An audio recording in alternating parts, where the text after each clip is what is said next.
Chapter 15. And Naruto-kun, you're hurt because of me. I'm sorry. It's alright, Rem, I'm already healed. More importantly, I think Crush was attacked by these psychos. What? That means they.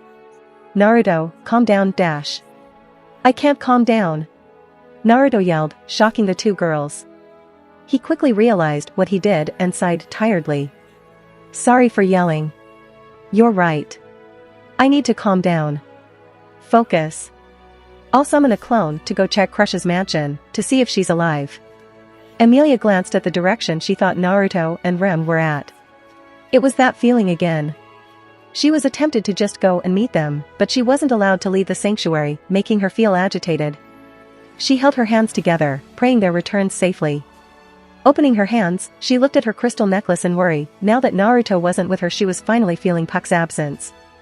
She had so much to tell the spirit. She wanted to talk with him about her love relationship with Naruto, the sanctuary, Roswell, the trial, and so much more. Welcome, what happened to you?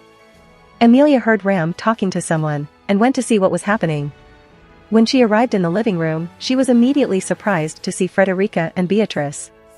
Rem was there too, but Naruto. He looked a little singed, just his clothes really, and smelled like coal, like he just finished putting out a campfire. Holy shit, man. What's with this smell? Did you blow up your kitchen?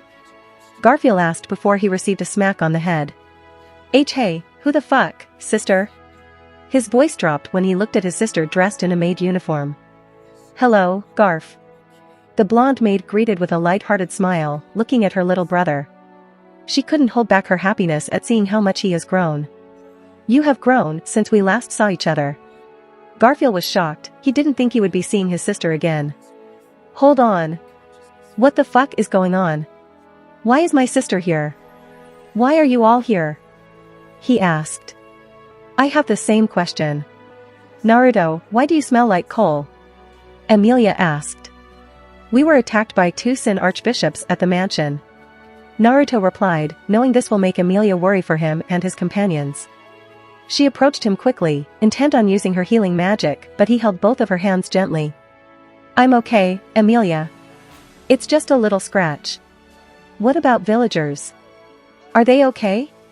She asked, now worried about her friends at Erlam village. They're fine. I summoned a bunch of my clones to protect them while they head back to the capital. They tried to complain, but in the end, they understood that their lives were in danger.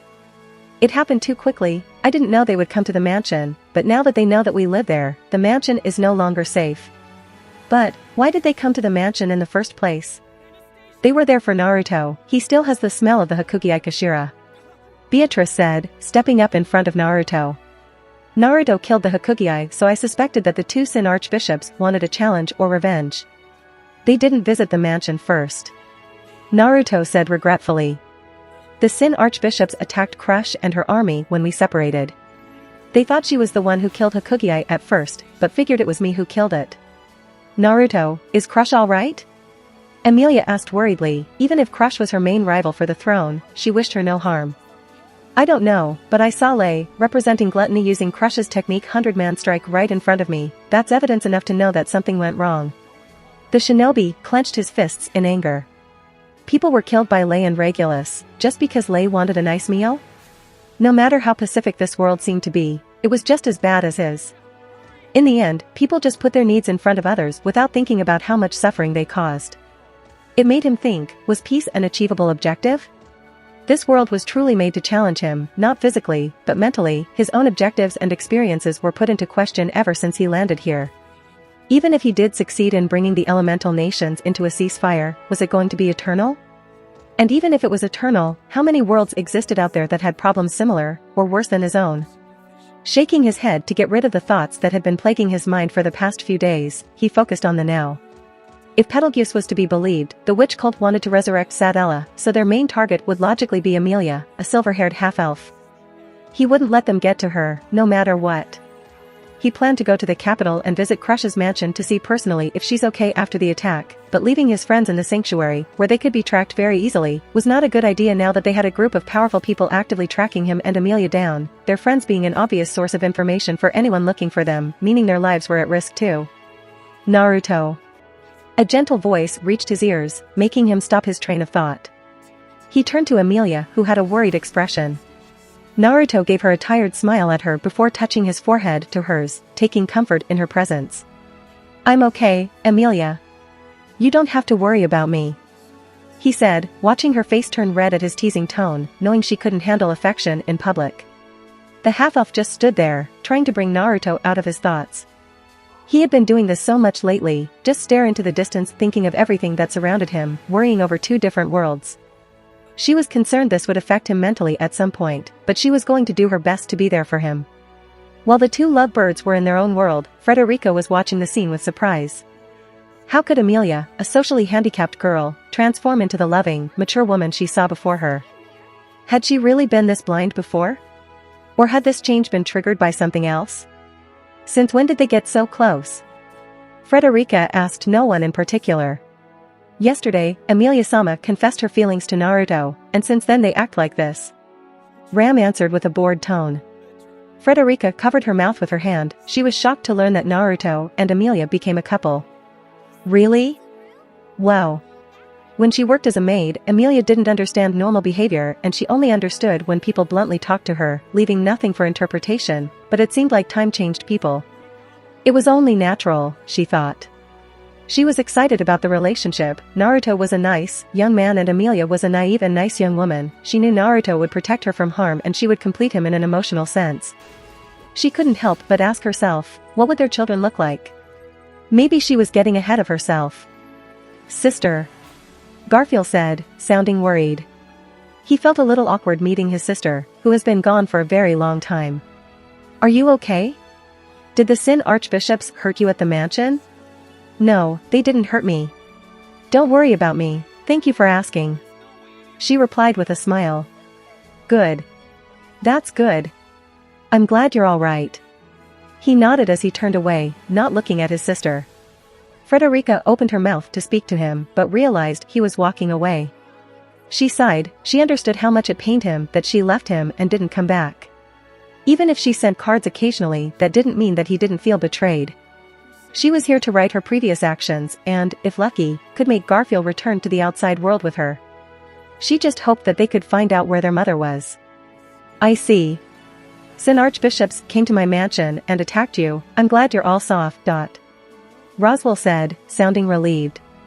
He looked at Beatrice, surprised to see her out of the library. Beatrice, I'm so surprised you came here with Naruto-kun. I joined him because he freed Mikashira. Beatrice said, crossing her arms. Why are you here? Perhaps to see your teacher, Echidna? Teacher? Emilia wondered as she looked at Roswell. She didn't know Echidna had an apprentice. You're Echidna's apprentice? Oh why? I guess I can't hide my secret anymore. The clown said, looking at Naruto, who had a surprised look on his face. Naruto-kun, I didn't mean to hide my secret from you. I couldn't reveal my secret until I could trust you. Don't think about it, you had the right to not tell us your secret. It's still very surprising to know that Echidna had a student. This was actually pretty tame in comparison to what he's been suspecting Roswell for. Echidna being his teacher was alright, he wouldn't go as far as to say that he trusted her, nor Roswell for that matter, but this did clear some air of the mystery that surrounded him. The timeline here made no sense to him. People that should have died at least 400 years ago were still roaming these lands, so it wasn't something totally ridiculous for Roswell to have a crazy amount of years, just as much as Beatrice or even Emilia. Besides, he knew some of Roswell's history directly from Beatrice's memories. It just caught him off guard since he hadn't gone through them due to the Sin Archbishop's attack. You're right about my secret. It's my right to hide it. However, you all know now. He said, sounding a little annoyed, giving a light glare toward Beatrice, who to the naked eye seemed totally uninterested, but Naruto knew for a fact she was feeling smug about the whole thing, entertained even. He just chuckled at Beatrice's behavior. It wasn't hard to figure out that she saw Roswell as a rival for Echidna's love, since they both had a very close bond with her. As he said before, he knew things even Beatrice ignored about herself. It was kind of weird knowing these things, and that Beatrice knew the same amount about him as he knew about her. Whatever, that was the original purpose of Ninshu. He was getting off topic. Emilia raised her hand. If you're Echidna's apprentice, how come her trial hurt you like that? She should have known it was you. She said, seeing a hole in Roswell's story.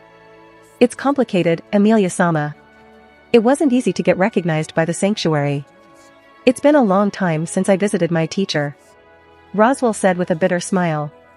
On a totally unrelated note, now he saw Naruto in another light. He knew the boy was powerful, but to hold off 2 archbishops and force them to retreat by himself was a very impressive feat. He could think of very few people alive in this moment that could do similar feats, some of them being the Sword Saint, a full-powered Beatrice, Puck, and Sadella herself.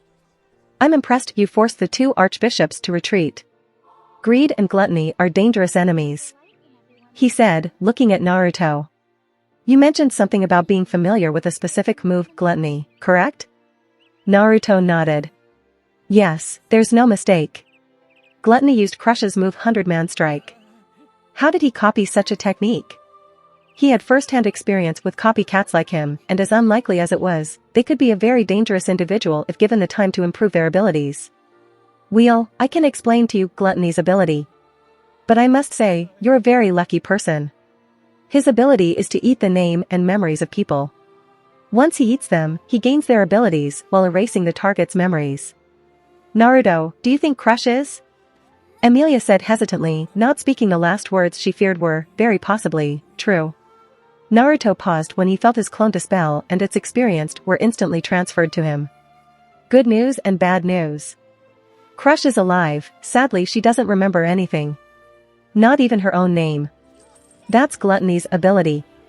Avoid his hands from touching you, otherwise he'll eat your memory and take your abilities. Roswell said. Oh. That explains it. Naruto heard a voice resonating within his mind. Shikaku? What do you mean? He was confused by the one-tailed beast words, as were his siblings. It's nothing really, that boy's left hand reminded me of my curse seals, it's all. The Tanuki said, sounding nonchalant about almost allowing Naruto to be brainwashed. What the hell, Shikaku? You could have saved me with that knowledge. Why didn't you tell me anything sooner? I forgot.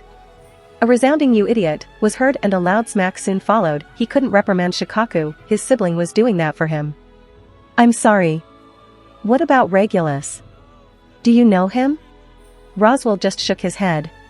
Never heard of him, but there was a rumor that the Volchian city of Garkla was attacked 15 years ago, before your Arrival. Thousands of soldiers died in battle. I can't think of anyone who would do such a thing other than an archbishop, he said. If the rumors were to be believed, Regulus must be very strong for taking down thousands of soldiers. That was 15 years ago, fascinating. Regulus's power sounded very vast, and who knows how much he could have trained in that amount of time, and how many abilities he acquired over the years. Ever since he came to this world, no one had proved to be a real challenge, and that wasn't arrogance, it was a fact.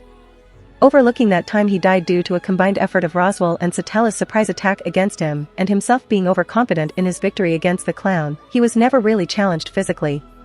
But for some reason, fighting this man sounded to him like a great way to blow off some steam he had accumulated during his stay in this world, not to mention he deserved to die after killing thousands. He didn't really plan to die again, and he was ever vigilant of the course Sadella had placed in him, looking for something that could interfere with his regeneration again or anything that could harm him. The tailed beasts were monitoring its energy and would act if the situation called for it. It was like having a bomb planted in his chest, but if it were to explode, he could suppress it. The feeling of the world itself going backward in time and placing him in a time where he wasn't dead was a feeling he didn't like, at all. As a sage he felt like vomiting that day, that wasn't natural. And even if he's one of the only people to remember what happened, and that time existed no more, he still felt bad for the people that felt pain when he died, even if those feelings never really occurred. Maybe he was going insane, either way, it didn't really matter. He had more pressing matters to attend to. Naruto-kun? A familiar voice snapped him out of his thoughts. I'm fine, Remington. I'm fine, he said in an effort to comfort her. How is everything, Garfield? Frederica asked as she walked with her younger brother in the sanctuary. They were walking close to the house due to the new threat that they faced, but they still needed some privacy, so they decided to get out of the house, make some distance and finally talk where they could go all out. The blonde boy nodded. Everything's been all right since you left, he replied. The tension between brother and sister was really palpable. The situation was very awkward, but both knew it was time to end their little fight. So, sis, I heard you quit your maid's job some months ago, why are you back to work? It was Garfield's turn to speak as he scratched his head, feeling really uncomfortable to speak with his sister face to face after so long. Indeed, I quit my job because I was searching for our mother, Garfield. Frederica said as she looked at him.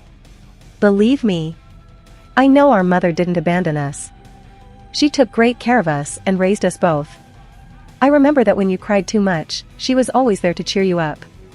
I was like 5.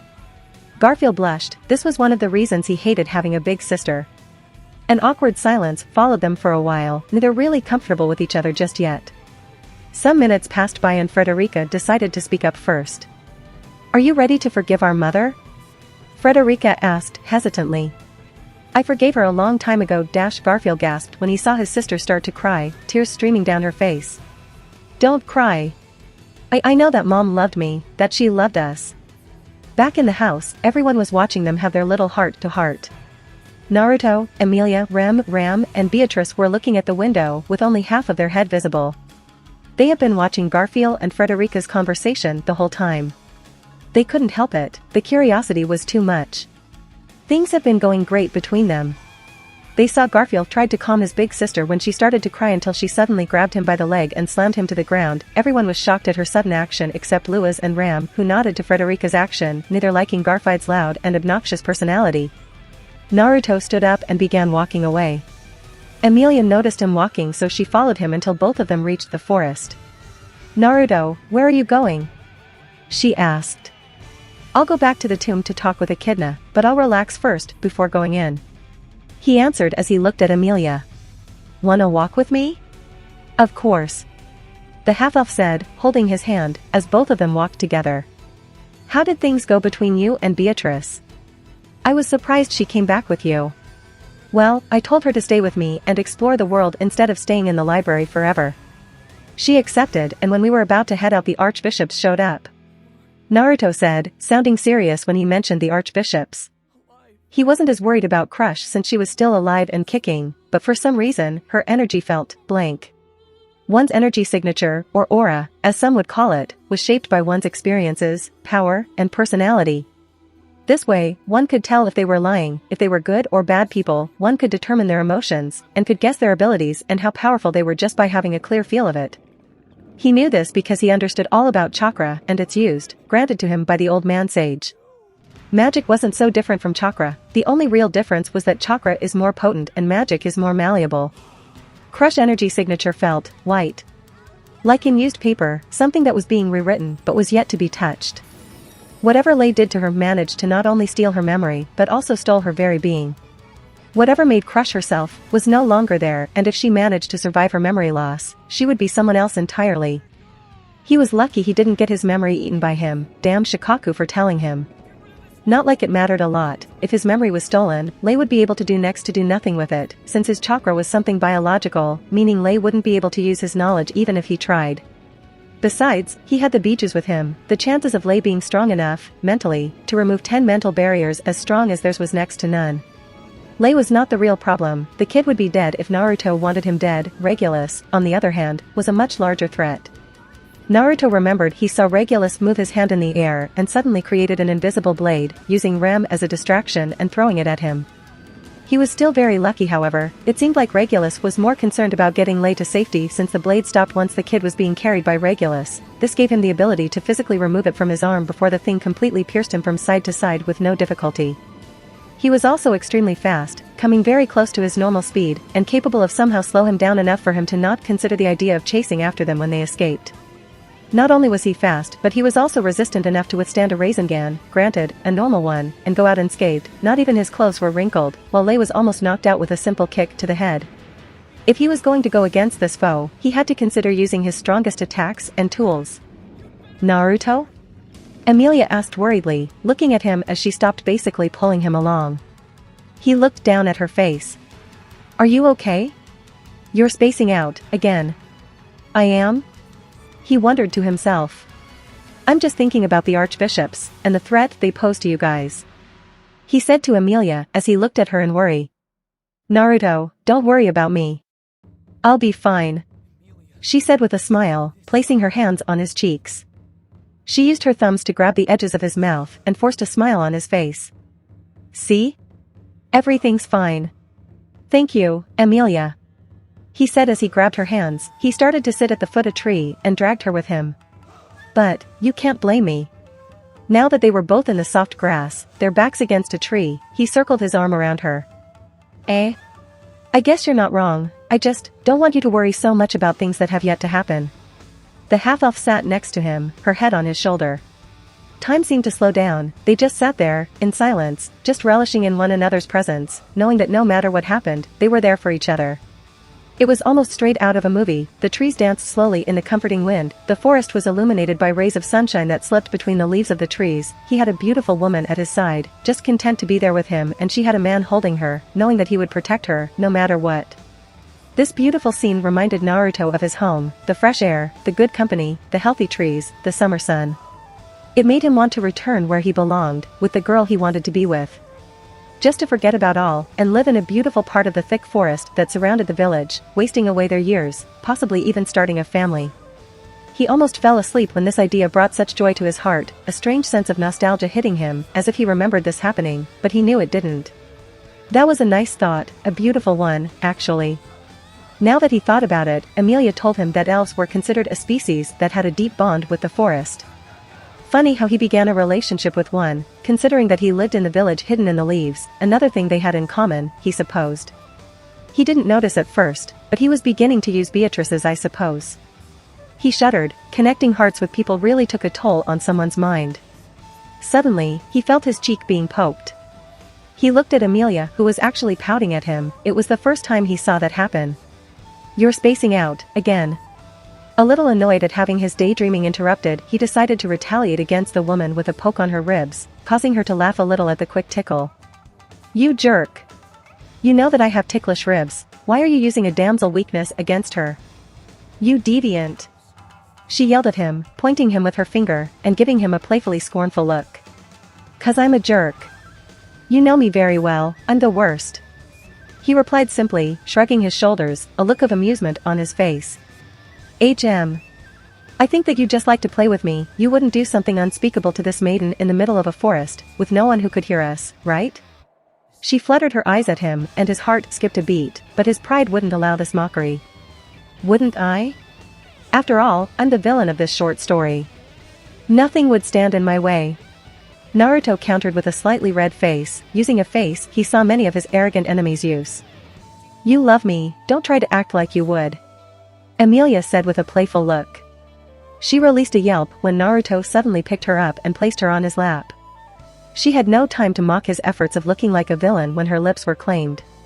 She didn't remain inactive and began to kiss back with the same intensity. They remained there, holding each other until they ran out of oxygen. A little dazed by their activities, they just remained in that position, panting to replace the oxygen they lost. They looked at one another with barely restrained desire, it was just physical attraction, nothing else, but their hormones were certainly through the roof right now, they better stop before something they could regret happened. "How about that? You'll have to give up if you want to get out of here unscathed," he said with a triumphant smile, watching her as she turned scarlet. "I give up. You win. When our time comes, we can do things like that. But I have to prepare myself first," Amelia said with a deep blush on her face, using one hand to push his face away from her and the other to cover her face. After a while, she gathered the courage to give him a quick peck on the lips. "More importantly, you should go to the tomb. You said you need to talk with Echidna." "Right, I almost forgot about that," Naruto said as he stood up and grabbed her hands to help her up. Both of them continued to walk toward the tomb. It took them several minutes to arrive, but just like the other day, the entrance was cold and spooky. Naruto let go of Amelia's hand and began to walk toward the tomb. "Wait for me, Amelia. I won't be there for long," he said. "I know. Be careful," she said.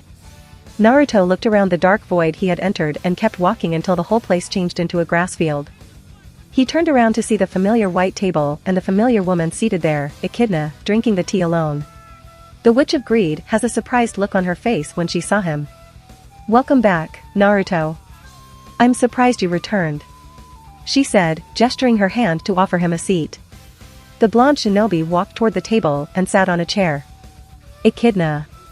Do you know who I was, before coming here?" he asked with a serious look on his face. People related to the witches were beginning to come up with bullshit abilities, he had to ask if Echidna, the Witch of Greed, she who loved knowledge, knew something about his past life. Not really, I've been staying here for a long time. But, I know you're different, otherworldly even. She said. Yeah, you can say that I'm from a different world. Naruto said, noticing there was a cup of tea on the table for him. He looked at Echidna, who waited for him to drink the tea with her body fluids inside. I guess I have to drink it again. He just drank the whole thing in one go, not thinking anything of the drink, only that it tasted bittersweet, for whatever reason. He gently set the cup down and shuddered at the tingly feeling it gave him. He knew he was basically drinking fluids from a dead person, but as all shinobi knew, information was as deadly as a knife, especially very detailed information, and sacrifices had to be made. Besides, he didn't mind, if Ma couldn't make him barf after some days at Mayaboku, nothing could. I'm impressed you drank all of it again. Echidna said as she gave a small clap. You're accepted as head of the tea party, it's my obligation to welcome you. Now, please do ask. Naruto had a thoughtful face, trying to find questions he could ask her. Tell me about the 3 great demon beasts. That's easy. They are recognized to be a type of disaster and caused a lot of damage to humanity. Usagi, Great Rabbit, Kurahibi, Black Serpent, and Hakugiai, White Whale. Those 3 are the great demon beasts, created by gluttony.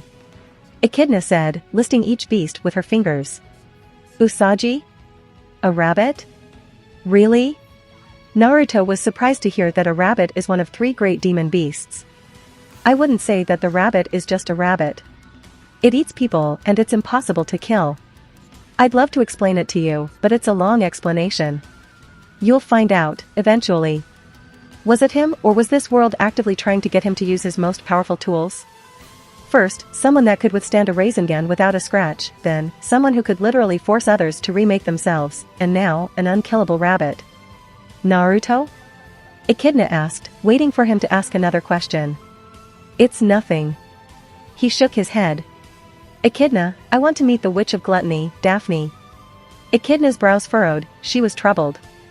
Her gaze wandered about, eventually landing on Naruto, having trouble speaking. I really think it's better for you to not meet Daphne. You let me meet the Witches of Pride, Wrath, and Sloth before, what is so different about her? Alright. I'll let you meet Daphne. Really? Yeah, I guess I can let you. The witch said, rubbing her cheek lightly with her hand. But let warn you. Do not unfasten her restraints. And, you can't touch her. And, if somehow her blindfold comes off, do not look at her eyes. Got it. This is... Naruto said, looking at a black coffin with a young girl inside. He saw her eyes were covered with a black blindfold so she can't see. She seemed around 13 or 14 because of her small body. She was dressed in a pitch-black straitjacket, which she wears over white clothing. She also had some chains attached to her arms and legs. So, this little girl must be the Witch of Gluttony. Echidna warned him not to get too close to clothes. Naruto was curious why she was chained up and had her eyes covered with a blindfold. Hello there, my name is Naruto Uzumaki. Echidna sent me here to meet you. He said, though he didn't get a response from her for a few seconds. Huh? He heard moaning from the girl as he approached her, trying to remain as distant as possible. Then, he developed a tick mark on his forehead when he heard a quiet snoring. You were sleeping? Nahu. The girl was startled by his shout and she looked around fast, despite having a blindfold on. What is it? There are people who are sleeping here. Oh. He realized she was talking about Sekhmet. Sorry for yelling. It's alright, I'm not mad. Being mad means I'm going to be hungrier. Anyway, who are you? Naruto Uzumaki. I was invited to the tea party by Echidna because she wanted me to meet Camilla, but I told her that I wanted to meet you. Naruto said. You must be Daphne. Wow, so Echidna has friends. Naruto too, don't you think it's better to choose your friends wisely? If they hear you are friends with a witch, your real friends and family might hate you. Daphne said, starting to run out of breath at the end as her shoulders heaved up and down inside the coffin, blatantly exhausted. Hey, why are you so tired? Not really, no? I just get tired easily, or when my stomach's rumbling I have no strength, or, is there, some food, around, anywhere? Oh. Naruto understood, but it just gave him an idea, hopefully, he still has them. He opened his back pouch bag and took out a cup of ramen and the necessary equipment to cook it out of a hidden seal in his pouch. Could you give me several minutes? Sure, I can wait. She said. After several minutes, Daphne smelled something very yummy. Smelling the yummy food, her stomach began growling and she couldn't help but grow impatient. Hurry! Hurry! I smell food. She said, her shackles tingling due to her excitement. All right. Naruto grinned as he finished cooking his ramen and removed the paper lid, letting the steam fill the air. He grabbed the chopstick, approaching Daphne, amused, but wary of any sudden actions. Naruto, can you wait for a moment? What's up? I need you to know something about me before feeding me.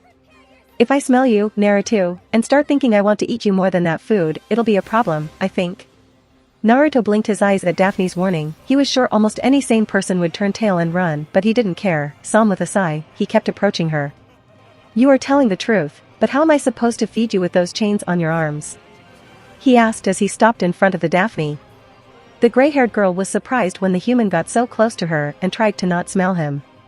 Wait, you don't understand. If you get close to me, I'll eat you. I'm not afraid of you.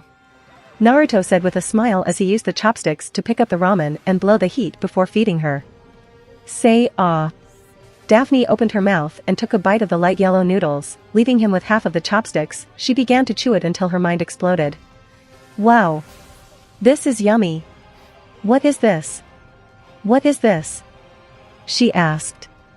A cup of Ichiraku ramen and a little bit of bamboo. You like it? He asked, pocketing the useless chopsticks and getting out a new pair. Yes. Yes. More. Please more. So, Naruto kept feeding Daphne until the cup of Ichiraku ramen was finally empty. It took them several minutes to finish Daphne's meal and she drank all the leftover soup in the cup. Yum, yum. That was a very delicious meal. It filled me well. Daphne said. You know, this is my first time to get fed by a human. Really? I'm glad you liked Ichiraku ramen, it's a favorite of mine. Naruto smiled as he crushed the cup of ramen and threw it in the bag he had with him. He walked away from her so she won't be able to smell him or eat him since he's too close, and his ramen didn't distract her from just eating his head anymore. He was glad that she didn't bite him while feeding her so close. He'd have to go to Minerva so she could restore his missing limb by punching him, and he didn't want to be punched even if it healed him. You're not afraid of me after I warned you. You just walked in front of me and feed me. That's weird. I could have eaten you if you came too close to me. Daphne said, sounding confused. Since she couldn't show her expression with a blindfold, she reflected her emotions on her tone. Who are you? You. You're not like the other humans. Her voice tone sounded curious and serious, not sounding tired anymore. Naruto Uzumaki. Echidna sent me here to meet you. And I met the other 3 witches before I met you. Camilla is the next one I'm meeting. He said. By the way, I want to ask you something. Are you the one who created 3 great demon beasts? Yes. I'm the one who created the demon beasts. Well, this is awkward. He wondered if she would be mad at him for killing what was basically her child, even if she was dead. He was going to open his mouth before the whole place changed and Daphne was now gone. Since the place changed, he should meet the last witch. Now, where's the last Amelia? Naruto was surprised when he found Amelia in Echidna's dream world. There was no mistake, she had pointed ears and silver hair, but something seems off to him. Her expression was very different from Amelia's. Huh? Yes. It's me, Amelia. Amelia is outside, I told her to wait for me. She wouldn't break my request just because she felt like it, she's not that kind of the person. Naruto knew her well enough to notice the obvious differences. Right before him, her form blurred, Amelia's visage turns hazy, and in the blink of an eye, she was a whole new person. He was surprised when he saw a girl about his age. Her pink hair stretches halfway down her back. She wore a muffler wrapped around her neck, it's long enough to touch the ground. She wore a long-sleeved white outfit, her hands not peeking out the ends as she puts her palms to her cheeks, looking at Naruto nervously. Who are you? Naruto asked, his eyes narrowed. I am the Witch of Lust. Camilla. And nice to meet you, the pink-haired girl said nervously, looking at the blonde. I am sorry, for... This poor girl was a wreck of nerves, it made him feel guilty, and he hasn't done anything. Hey, hey. That's alright, I was surprised by your appearance, that was all. Naruto said. My name is Naruto Uzumaki. I came here to meet you. I wasn't transforming, though. If I looked like someone else then, that's Bibika, because you wanted to see that, yeah? She asked. I see. That makes sense. He nodded, noticing Camilla's trembling body. Are you scared? I am. It has been a long time since I talked with a human. I get scared easily. Camilla said as she saw Naruto raise his arm, she reacted quickly, she automatically dropped to her knees and covered her head with her arms. Don't hit me. I am sorry? She was confused when she saw his hand not moving in front of her. Why would I hit an innocent girl? I just want to shake your hand. Naruto said with a smile, waiting for her to correspond his handshake. Camilla was confused since she thought he was going to hit her, but he wasn't. So with hesitance, she slowly took his hand and shook it gently until she felt calm and comfortable with him. See? It's not bad, Databeo. Naruto smiled at the pink-haired witch, causing her to blush. Why yeah? She said softly as she broke a smile and kept shaking his hand. She felt strangely comfortable holding his hand. Your smile is pretty. I always thought that witches never smiled, but you're the third witch who has shown me the truth. Naruto said. Really? I am. I see. You met the other witches. Camilla said with a blush, sounding a bit better. It's very nice to meet a nice human right here in front of me. I never met nice people in my life. I see. That's why you were scared. I am sorry for being scared of you. Hey. It's all right. Some people have horrible pasts. I understand that. And no. I'm really sorry for transforming into Amelia. Like I just said, it's all right. Come to think of it, how did you know her name? You even got her appearance. I told you about my ability. I am impressed you caught me so quickly. I didn't know about Amelia until Echidna told me to do that to you. Naruto blinked his eyes in confusion. Echidna told her to do that? She told you to? He asked. Oh. You came back. Echidna said, clapping her hands happily when she saw Naruto return from meeting the two witches. However, his expression was serious. The blonde shinobi was silent until he sat down on his temporary chair and looked at Echidna. It's about Camilla. Why did you do it? He asked. You said you wanted to meet Camilla and Daphne, am I right? Yes, that's what I wanted, but Camilla told me that you lied to her and you even told her to put some kind of illusion or transformation. You told her to put on Amelia's appearance to trick me or something. Why? Well, I thought she could make you angry at the half-elf's appearance so you can see her. Come to think of it, I'm impressed you found out so quick. Not that I hate her, but I love mocking her, seeing how weak she was to face her past. That is, until you joined and handled the half of it. Echidna said, sounding disappointed, her expression is emotionless. Oh, are you coming back to the first trial to face your past? You have a strong will to pass it. Naruto shook his head and remembered Amelia wanted to try it again. No, I won't take your first trial. Amelia will, and she will pass the 3 of trials with her strength. Just wait, you'll regret your misjudgment about her. He said. Seriously? Her again? You know she won't pass the first trial. You saw what happened to her after you two made it out from the first trial. Echidna said, sounding nonsensical. I know she won't pass it in the first try, but she's going try and try again until she passes the trial. Naruto said, still believing Amelia can pass the trial. She may not as strong as him, but she has the potential and the will to pass the first trial. Hey, do you remember Beatrice? Yes, I do. Echidna said, looking at Naruto, a little weird the sudden shift in their conversation. I was deeply involved in the process of her creation. Did something happen to her? I freed her. Naruto said. Echidna was certainly surprised about that, since, as far as she knew, Beatrice was going to stay in the archives. She instructed Beatrice to wait for her in the Forbidden Library, to guard it before she died by the Witch of Envy. So, you freed her. How does it feel like, having her around you? She asked. She's fine with me, he said. By the way, do you know Roswell L. Mathers? I know I'm changing subjects fast, just bear with me, alright? Very well. Did you just say, Roswell? Echidna asked. Yeah, Roswell L. Mathers. If I'm correct about his story, he was your apprentice. Yes, he was my apprentice 400 years ago.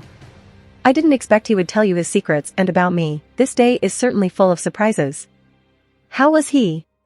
Well, your trial kinda hurt him pretty bad so. He said awkwardly, not trying to drop the blame on Echidna for hurting her apprentice.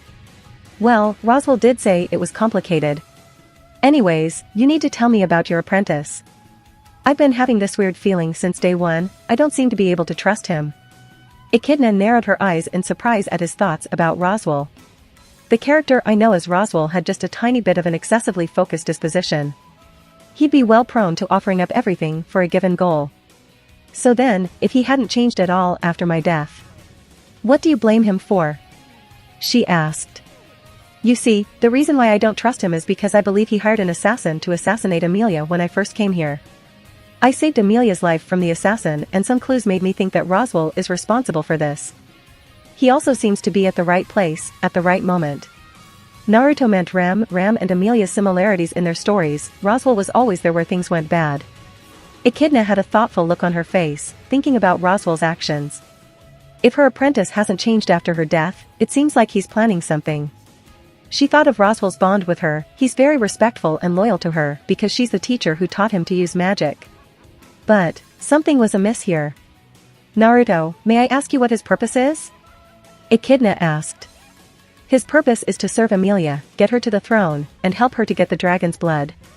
Volcanica. What? Volcanica is the dragon that aided in the sealing of the Witch of Envy 400 years ago. He's the guardian of the kingdom of Ludnica. I believe Roswell's goal is getting Volcanica's blood to resurrect me. What? If you want to support me, check out my Patreon at https://www.patreon.com/Kayashin. I tend to polls that decide important plot stuff in my P at Trian. Many thanks to my awesome patrons. Ben Phillips.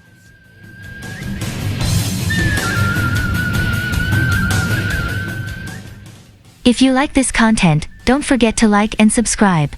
See you later, bye bye.